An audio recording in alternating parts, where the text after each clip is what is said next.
Good afternoon, sir. I am Kirby Granada Moca, a student of College of Arts and Sciences, major in Community Development. Today, I stand before you to speak about the deep injustice and humanitarian crisis that continues to plague Sudan. It is a crisis that for many feels distant or abstract, but for the millions of people suffering, it's a harsh reality, one filled with violence, displacement, hunger, and despair. Sudan is a country rich in history and culture, has faced a seemingly endless cycle of conflict and political instability. From the Darfur conflict, which brought global attention, to the atrocities committed to more recent violence and political upheaval, the people of Sudan have endured manageable hardship. Injustice lies at the heart of this crisis. It is the denial of basic human rights. The lives of Sudanese men, women, and children are uprooted by civil wars where varying factors put power and control above the well-being of their own citizens.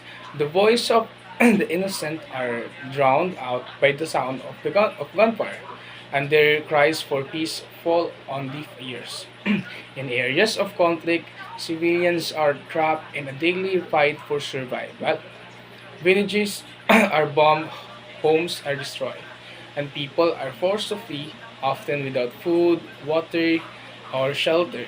This mass displacement has left millions as refugees, both with Sudan and across its borders. They live in overcrowded camps, struggling to meet their basic needs, while humanitarian aid is often lack or insufficient. The humanitarian crisis in Sudan is one of epic proportions.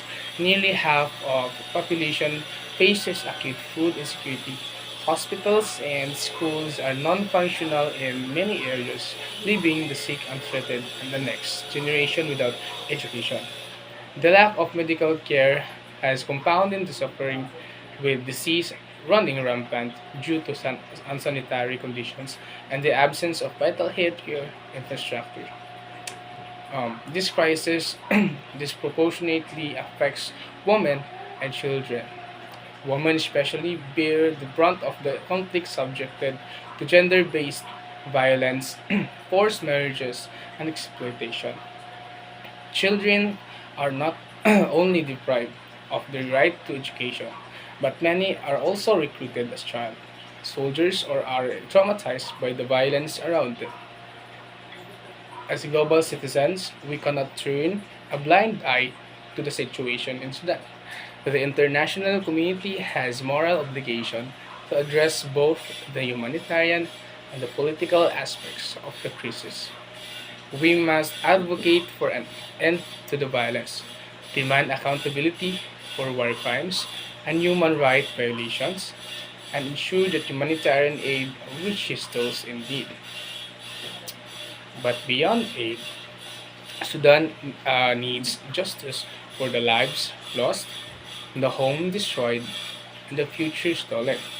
True peace can only when there is accountability, when leaders put the interests of their people first, and when the voices of the marginalized are finally heard.